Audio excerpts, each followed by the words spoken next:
Hoy vamos a analizar un caso aterrador que te dejará impactado. Así que mira este video hasta el final. Emprende un viaje hacia una de las historias criminales reales más inquietantes de California. Lo que comenzó como una vida de ensueño en el océano, se convirtió en una tragedia impensable.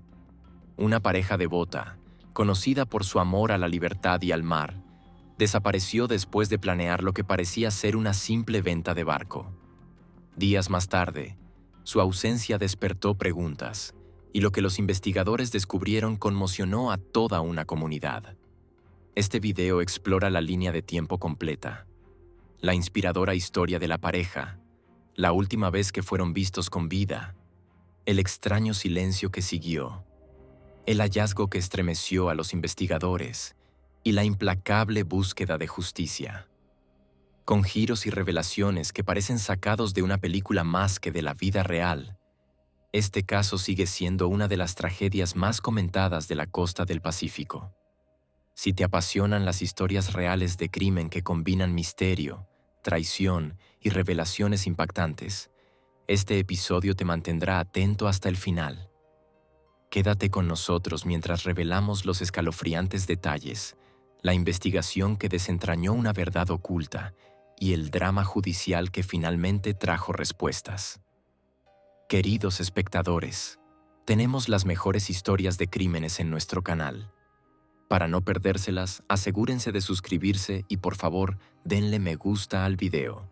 La vida de Tom y Jackie Hawks es la historia de dos personas que, a pesar de las dificultades y las circunstancias, lograron construir una familia sólida, llena de sentido, amor y aventura. Sus destinos se desarrollaron de manera diferente, pero en un momento sus caminos se cruzaron, y fue precisamente ese encuentro el que marcó el comienzo de una historia que más tarde inspiraría a otros con su ejemplo de unión y fortaleza. Thomas Hawks nació en 1947 en Arizona. Su infancia no puede calificarse de despreocupada, pero fue eso lo que formó su carácter. Persistente, disciplinado y tenaz. Desde joven comprendió el valor del trabajo y la responsabilidad. No era un chico al que todo le llegara fácilmente. Por el contrario, cada logro era el resultado de su esfuerzo. Desde temprana edad se interesó por los deportes y el entrenamiento físico. Mantuvo esos hábitos durante toda su vida, y ya de adulto, sus amigos recordaban. Tom tenía una disciplina de hierro y una asombrosa capacidad para no rendirse incluso donde la mayoría se habría retirado. Después de la escuela, su camino estuvo vinculado al mar y al servicio. Durante un tiempo trabajó en el sistema de aplicación de la ley y en instituciones correccionales, donde se destacó como una persona estricta pero justa. Trabajar en lugares de detención requería no solo fuerza física, sino también estabilidad psicológica. Allí aprendió a leer a las personas, a entender sus motivos y a distinguir la verdad de la manipulación. Estas cualidades más tarde le serían útiles en su vida cotidiana. Sin embargo, detrás de la apariencia severa se ocultaba un hombre de corazón cálido. Sus amigos lo describían como alguien en quien se podía confiar en cualquier situación. Su perseverancia y su arduo trabajo se combinaban con un sentido del humor tranquilo y una disposición constante a ayudar. Para él, los valores simples pero eternos eran lo más importante: la familia, la lealtad y la honestidad. Jackie nació un poco después, en la década de 1950, y creció en una familia estadounidense común. Su infancia fue más tranquila y tradicional. La escuela, las amigas, los primeros sueños sobre el futuro. A diferencia de Tom, que enfrentó los aspectos duros de la vida desde temprano, su juventud estuvo marcada por la comodidad y el calor familiar. Pero eso no la hizo débil. Por el contrario, Jackie heredó de sus padres la capacidad de cuidar a los seres queridos, de escuchar y brindar apoyo, y esa cualidad se convirtió en el rasgo principal de su carácter. Tenía una sonrisa suave y acogedora, y las personas se sentían fácilmente atraídas hacia ella. Cuando sus caminos se cruzaron, parecía el encuentro de dos mitades. Para ese entonces, Tom ya tenía experiencia de vida familiar, pero fue en su unión con Jackie donde encontró la verdadera armonía. Los unía el deseo de construir una vida juntos, de tomar decisiones en pareja y de compartir no solo las alegrías, sino también las pruebas. La vida de los esposos se desarrolló de tal manera que comprendieron muy pronto que el bienestar material no era lo más importante. Valoraban las experiencias, los viajes y a las personas que conocían en el camino. Tom continuó trabajando para mantener a la familia, y Jackie se encargó del hogar. Pronto se convirtieron en padres, y la familia ocupó el lugar principal en sus vidas. Los hijos crecieron en un ambiente de amor, pero al mismo tiempo vieron el ejemplo de la disciplina y la responsabilidad. A los 40 años, Tom y Jackie habían alcanzado una posición estable. Tenían una familia fuerte, el respeto de amigos y colegas, y lo más importante, los unía una pasión por el mar. Para ellos, el mar era un símbolo de libertad, una oportunidad de alejarse de la rutina diaria y sentirse parte de algo más grande. Cada viaje al agua se convertía en una pequeña aventura, y cuanto mayores se hacían, más fuerte sentían la atracción por ese elemento. Fue ese amor por el mar lo que dio origen a un sueño: comprar su propio yate y salir a navegar. Esa idea había estado madurando durante años. Al principio parecía algo lejano y casi inalcanzable, pero la pareja sabía cómo fijarse metas y avanzar hacia ellas paso a paso. Ahorraron dinero, planificaron con cuidado y, sobre todo, se prepararon para el hecho de que la vida en el mar exigiría resistencia y paciencia. En la vida cotidiana, Tom seguía siendo una persona acostumbrada a tener todo bajo control. Incluso en casa, solía levantarse primero, comenzaba el día con ejercicios y luego organizaba las tareas inmediatas. Jackie equilibraba su firmeza con ternura y atención a los detalles. Ella creaba un ambiente acogedor, mantenía los lazos con los amigos y organizaba celebraciones familiares.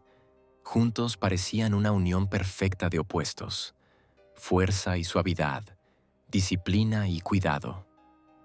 A finales de la década de 1990, finalmente pudieron permitirse cumplir su viejo sueño. Compraron un yate de 55 pies llamado Well Deserved. Y ese nombre era simbólico. En efecto, todo lo que tenían lo habían ganado a través de años de trabajo, disciplina y lealtad mutua. La vida en el yate fue un verdadero descubrimiento para ellos. Viajaban por la costa, entraban en pequeños puertos deportivos, conocían a otros románticos y navegantes. Los hijos ya eran adultos, y la pareja podía permitirse la libertad con la que había soñado durante décadas. Llevaban diarios, grababan sus viajes, tomaban fotos que luego mostraban a sus amigos. En cada imagen se podía sentir lo felices que eran juntos y cuánto valoraban esos momentos. Al mismo tiempo, la vida en el mar no era solo belleza, sino también desafíos. A veces una tormenta los tomaba por sorpresa, otras veces fallaba algún equipo. Pero era en esos momentos cuando sus verdaderos caracteres se revelaban. Tom, como siempre, se mantenía tranquilo, actuaba con serenidad y sabía tomar decisiones rápidas. Jackie era quien ayudaba a mantener el ánimo, alentaba y encontraba las palabras adecuadas para suavizar la tensión. Eran un verdadero equipo, y eso despertaba admiración en quienes los rodeaban. Con el tiempo, el yate se convirtió en su hogar.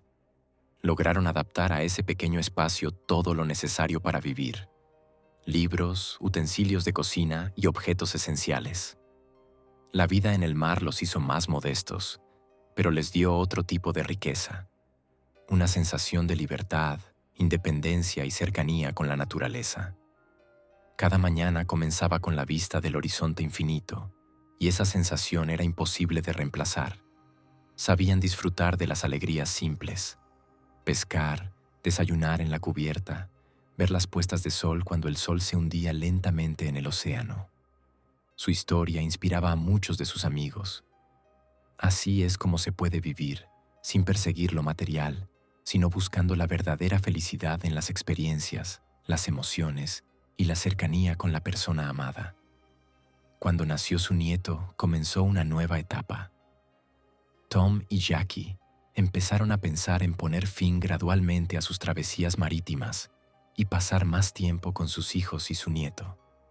Pero al mismo tiempo seguían siendo las mismas personas que valoraban cada minuto y trataban de vivir la vida al máximo.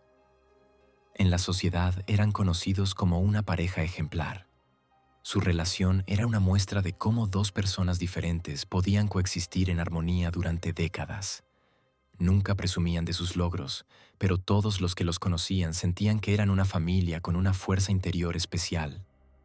Sus amigos y familiares solían decir que Tom y Jackie tenían una luz interior. Sabían disfrutar de las pequeñas cosas, compartir esa luz con los demás y brindar apoyo incluso en los momentos más difíciles. Combinaban la fortaleza de carácter con la suavidad del alma, lo que hacía que su unión fuera verdaderamente única. Así, a comienzos de los años 2000, Tom y Jackie Hawkes representaban la encarnación del sueño americano en su mejor expresión. Criaron a sus hijos, conservaron su matrimonio, encontraron un camino común, realizaron sus planes más antiguos y lograron convertir la vida en una serie de recuerdos brillantes. Vivían como muchos sueñan, pero pocos se atreven, con valentía, libertad y la creencia de que cada nuevo día puede traer algo asombroso. El otoño de 2004 fue especialmente cálido y soleado en el sur de California. Las ciudades costeras vivían su ritmo habitual. Los malecones llenos de turistas, los puertos deportivos resonando con las voces de los navegantes y las velas blancas desapareciendo lentamente en el horizonte del mar. Para Tom y Jackie Hawkes era un momento especial. Habían tomado una decisión que llevaban meses considerando: despedirse de su yate, well deserved, y comprar una casa en tierra firme.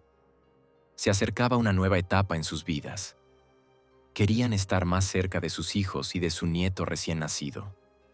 Los amigos recordaban que en esos días la pareja se veía feliz, aunque un poco inquieta. La vida en el yate se había convertido en su realidad habitual, y la idea del cambio era al mismo tiempo alegre y perturbadora. La familia apoyó su decisión. Los hijos dijeron: «Es hora de volver a casa. El nieto debe ver a sus abuelos no en la pantalla de una cámara, sino a su lado». Tom y Jackie no discutieron. Ellos mismos sentían que los largos viajes eran maravillosos, pero había llegado el momento de establecer un puerto tranquilo en tierra firme. A principios de noviembre comenzaron las negociaciones con los posibles compradores del yate. El trato prometía ser serio. La embarcación de motor de 55 pies estaba en excelente estado y valía mucho dinero. Para la pareja, no se trataba solo de una propiedad. Era un hogar tejido con recuerdos, fotografías, atardeceres compartidos y tormentas superadas hombro con hombro. Su vida seguía su curso habitual. Por la mañana, Tom hacía ejercicio, como siempre, y Jackie llamaba a una amiga para comentar los planes de la semana. Planeaban verse más tarde, pero la conversación se interrumpió con una frase: «Tenemos que mostrar el yate a unas personas. Quizás sean nuestros nuevos compradores». La voz de Jackie sonaba tranquila, sin rastro de preocupación. Estaba segura de que se trataba de una simple reunión rutinaria. Los hijos de la pareja también sabían que sus padres estaban ocupados ese día. Entendían que el proceso de venta tomaba tiempo. Nadie sospechaba que detrás de ese acontecimiento ordinario se escondía un peligro. Los amigos y vecinos que los vieron por la mañana recordaron más tarde que nada fuera de lo común había ocurrido. Tom y Jackie se veían como siempre, enérgicos, sonrientes, listos para nuevos cambios. Normalmente la pareja estaba siempre en contacto.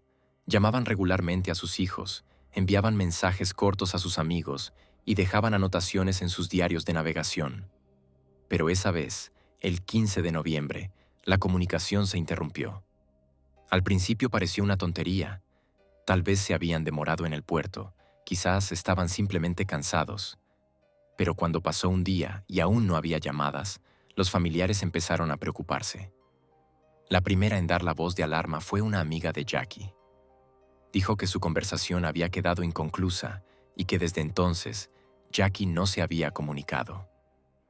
Para una mujer acostumbrada a compartir los pequeños detalles y mantener el contacto, eso era extraño. Los hijos también sintieron que algo no estaba bien. Sus padres nunca desaparecían sin motivo.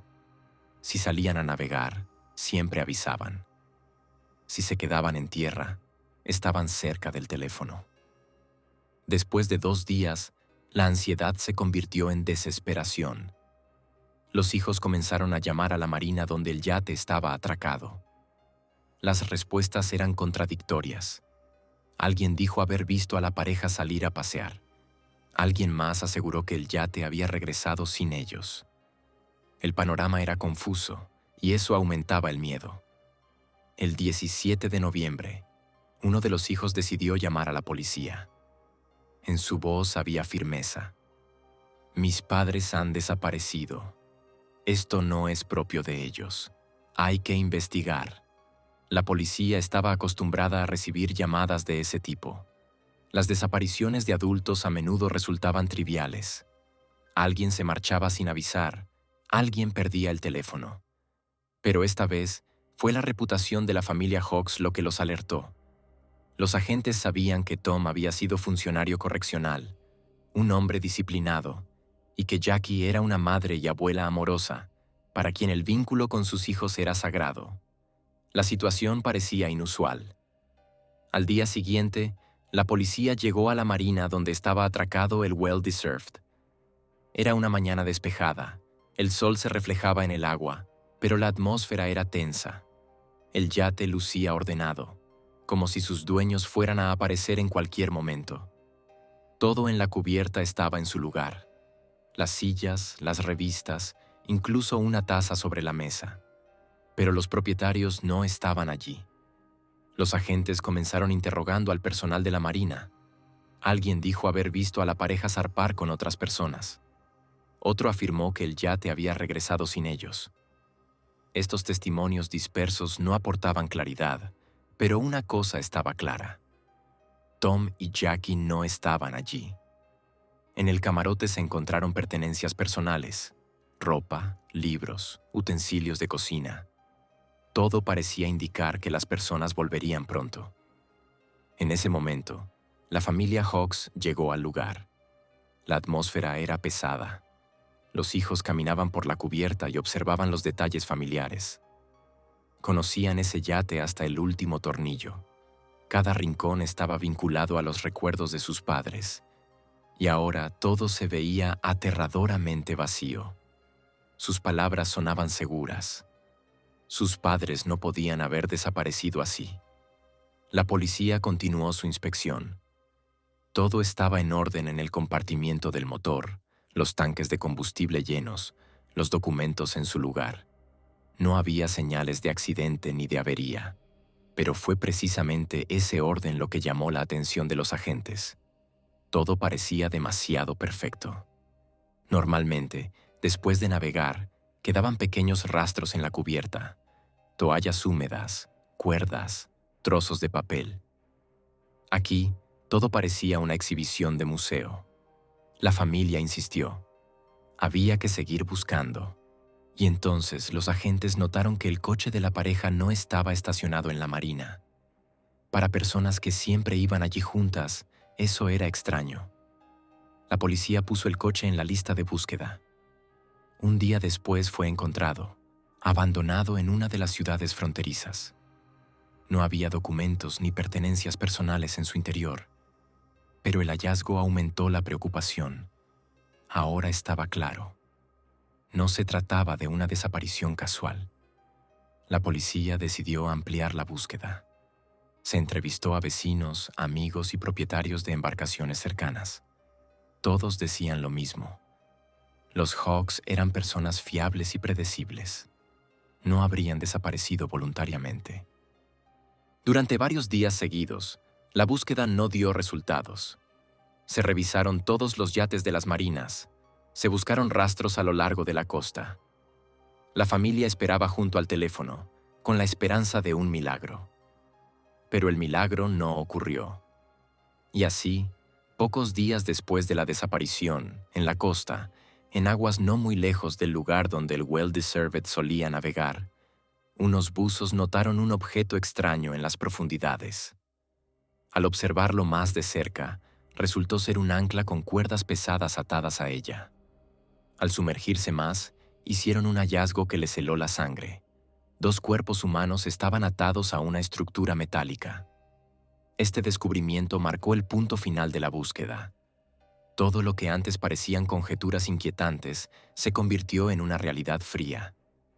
Tom y Jackie Hawks nunca regresarían a casa. La desaparición de Tom y Jackie Hawks parecía un misterio en los primeros días, pero el hallazgo en el fondo del mar lo cambió todo. Ahora el caso ya no era solo preocupante, sino una investigación criminal. La policía del condado de Orange comprendió que se trataba de un crimen cuidadosamente preparado, detrás del cual había un cálculo frío. A partir de ese momento, se movilizaron todas las fuerzas: investigadores, peritos forenses, expertos en criminología. Cada paso fue documentado, cada detalle tenía importancia. Los cuerpos de los esposos fueron sacados a la superficie con extrema precaución. Los buzos que participaron en la operación admitieron más tarde que este fue uno de los hallazgos más difíciles de sus carreras. Los esposos estaban atados, y la forma misma en que terminaron en el fondo del océano hablaba inmediatamente de una intención cruel. Los expertos forenses confirmaron lo que la policía ya sospechaba. Tom y Jackie no murieron como resultado de un accidente. Fue un asesinato, cuidadosamente planificado y ejecutado con sangre fría hasta el final. En el laboratorio, los cuerpos fueron examinados con la máxima precisión. Los peritos establecieron que la pareja estaba viva cuando fue atada y sumergida en el agua. Sus vías respiratorias mostraban signos de asfixia y sus pulmones contenían agua de mar. Los peritos forenses usaron términos secos, pero la esencia era clara incluso para los no iniciados. Su muerte fue dolorosa y lucharon hasta el final. Para los investigadores, esto se convirtió en una señal de que los criminales actuaron sin piedad y de que el motivo debía ser de peso. Ahora la policía debía responder a la pregunta principal: ¿quién hizo esto a una familia que no tenía enemigos y vivía tranquila y pacíficamente? ¿Y por qué? La respuesta solo podía encontrarse en el entorno de la pareja, en sus últimos días. Lo primero que llamó la atención fueron sus planes de vender el yate. Los hijos dijeron que sus padres hablaban en serio sobre el trato y se reunían con compradores potenciales. Esto significaba que allí podía estar oculta la pista. Los investigadores comenzaron a revisar todos los contactos de la familia en las últimas semanas. Se entrevistó a testigos en el puerto. Varias personas habían visto a la pareja el día de su desaparición junto a algunas personas. Entre ellas destacaba un joven que se presentó como un comprador interesado. Su descripción coincidía con la de varios testigos oculares. El nombre apareció rápidamente: Skylar de Leon. Cuando la policía oyó este nombre por primera vez, no les dijo nada especial. El joven se presentaba como un exactor que soñaba con una vida en el mar. Exteriormente daba la impresión de ser una persona modesta, incluso tímida. Pero fue precisamente esa normalidad la que alertó a la investigación. Las personas que realmente están interesadas en comprar un yate se comportan de otra manera. Regresan con preguntas, discuten los detalles del trato y muestran interés en las especificaciones técnicas. Pero Skylar pareció desaparecer después de la desaparición de los Hawks. Los investigadores comenzaron una investigación. Lo primero que encontraron fue un intento de emitir un poder notarial en nombre de Tom y Jackie para disponer del yate. Los documentos parecían oficiales, pero al examinarlos más de cerca, los expertos notaron inexactitudes en las firmas. Los peritos calígrafos confirmaron rápidamente que era una falsificación. Este hallazgo se convirtió en la primera prueba seria. Al mismo tiempo, los expertos forenses estudiaban el automóvil de la pareja, encontrado cerca de la frontera. En el vehículo se encontró ADN que no pertenecía ni a Tom ni a Jackie. El laboratorio confirmó la coincidencia con Skylar de Leon. Ahora el nombre del sospechoso figuraba oficialmente en el expediente del caso. La siguiente pista llegó en forma de transacciones bancarias. Hubo intentos de retirar grandes sumas de las cuentas de los Hawks, y las firmas en los documentos nuevamente parecían falsificadas. Los investigadores vieron un patrón claro. Primero la eliminación de los propietarios, luego la apropiación de sus bienes. Cuando Skylar fue invitado al primer interrogatorio, estaba tranquilo, incluso demasiado tranquilo. Hablaba en voz baja, sonreía, afirmaba que apenas conocía a la pareja y que solo los había visto una vez. Pero sus palabras no coincidían con los testimonios de los testigos. Los empleados del puerto lo describieron como una persona que había pasado todo el día con los Hawks discutiendo los detalles del trato. Las inconsistencias se acumulaban. Los investigadores aumentaron la presión. Le mostraron a Skylar fotografías del yate y le preguntaron por qué ya no estaba interesado en comprarlo si realmente quería hacerlo. Respondía con evasivas. No me alcanzó el dinero. Encontré otra opción. Pero cada una de sus frases sonaba como ensayada de antemano. Mientras tanto, los peritos forenses preparaban un informe completo. Fue impactante incluso para los oficiales más experimentados. Había descripciones detalladas de las marcas en los cuerpos, rastros de ataduras, arañazos en las muñecas que indicaban intentos desesperados por liberarse. Todo esto indicaba claramente que la pareja resistió hasta el final. Su asesinato no fue impulsivo. Por el contrario, requirió preparación, fuerza y tiempo. Esto significaba una cosa. El crimen fue cometido por un grupo de personas. La investigación se centró en el entorno de Skylar. Resultó que no actuó solo. Hubo testigos que lo vieron en compañía de 2 hombres el día de la desaparición de la pareja. Uno de ellos era John Fitzgerald Kennedy, un ex-marine. El otro era Alonzo McChain, un conocido de Skylar que a menudo estaba cerca de él. A través de esta cadena, la policía dio con los demás participantes. McChain fue el primero en ceder. Fue llamado a declarar y de inmediato notaron que estaba nervioso. El sudor le corría por el rostro, las manos le temblaban. Al principio lo negó todo, pero cuando le mostraron las pruebas, fotos, grabaciones, documentos, su voz cambió. En ella apareció la desesperación. Admitió que sí, que estuvo en el yate, pero afirmó que no quería participar. Su confesión fue un punto de inflexión.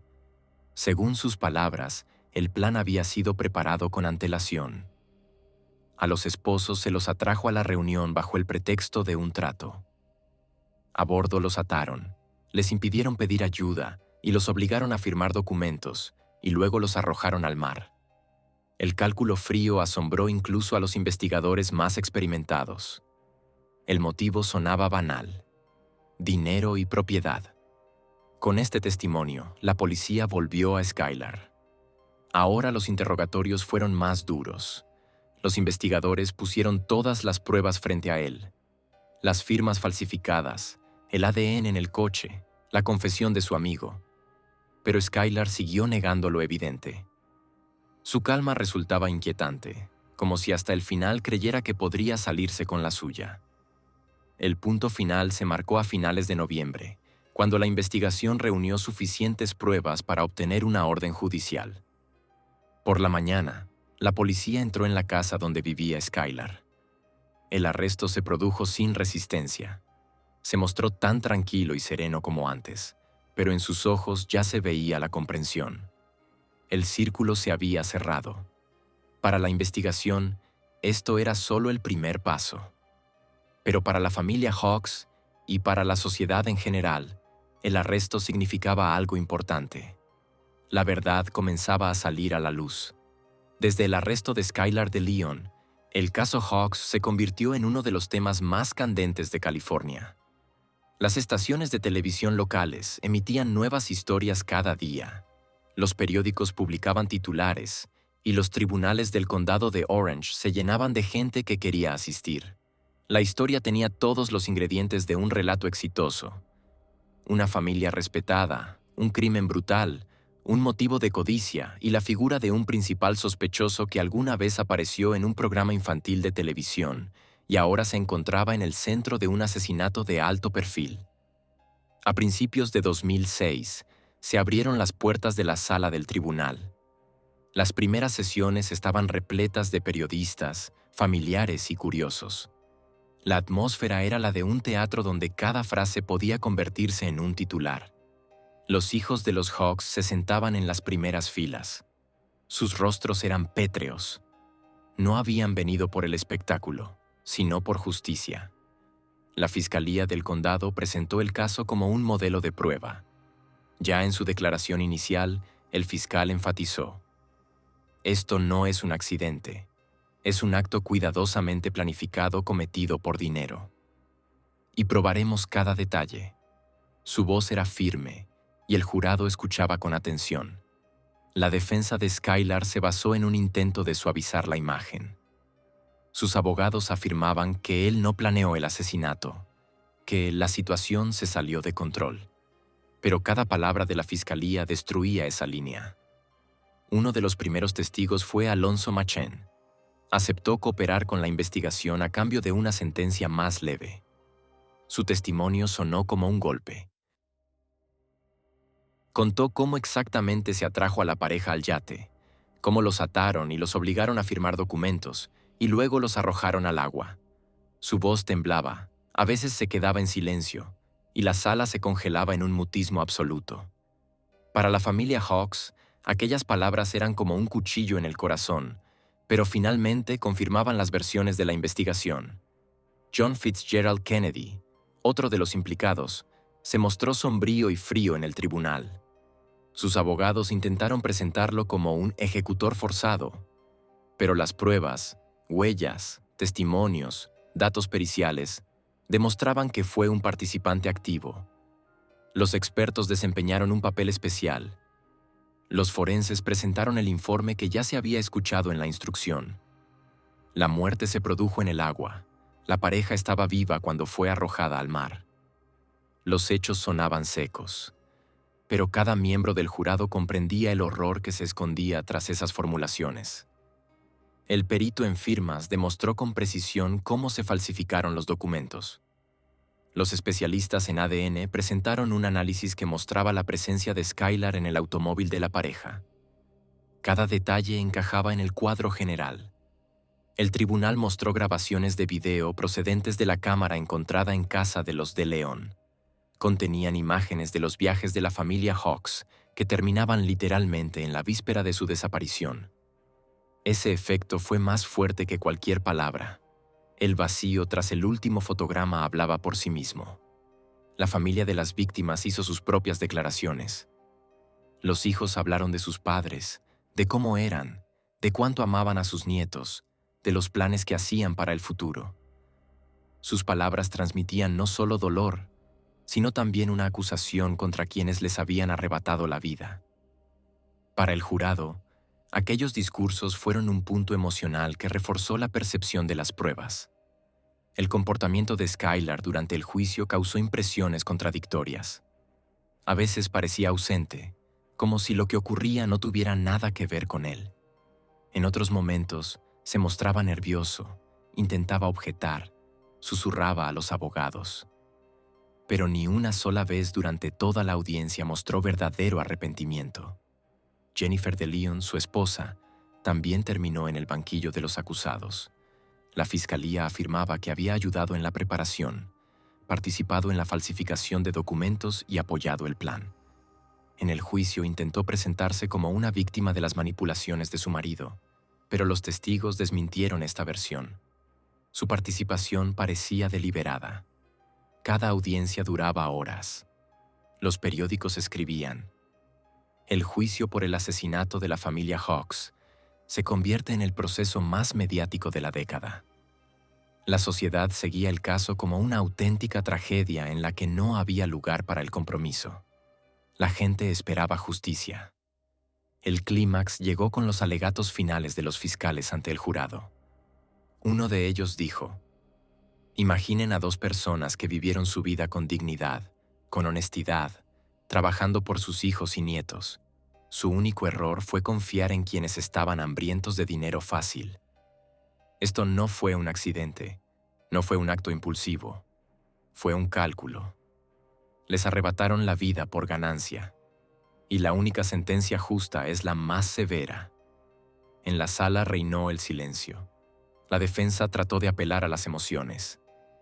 Hablaron de la infancia difícil de Skylar, de sus problemas, del hecho de que no comprendía las consecuencias. Pero esos argumentos sonaban débiles frente a las pruebas. Tras varias semanas de audiencias, el jurado se retiró a deliberar. Su veredicto se esperaba con el aliento contenido. Para la familia Hawks, era el momento de la verdad. El fallo fue claro y firme. Skylar de Leon fue declarado culpable de asesinato en primer grado y condenado a muerte. John Fitzgerald Kennedy, también pena de muerte. Jennifer de Leon, 2 cadenas perpetuas sin posibilidad de libertad condicional. Alonzo McShane, que cooperó con la investigación, recibió 20 años y 4 meses de prisión. Para Myron Gardner, que participó de forma indirecta, la condena fue más leve: 1 año. Cuando el juez leyó el veredicto, un murmullo recorrió la sala. Los familiares de los Hawks se abrazaron en silencio. Sabían que era imposible devolver la vida a sus padres, pero la justicia se había cumplido. Este juicio puso fin a uno de los casos criminales más notorios de California. Sirvió como recordatorio para la sociedad de que la codicia y la mentira pueden conducir a la tragedia incluso donde reinaban el amor y la armonía.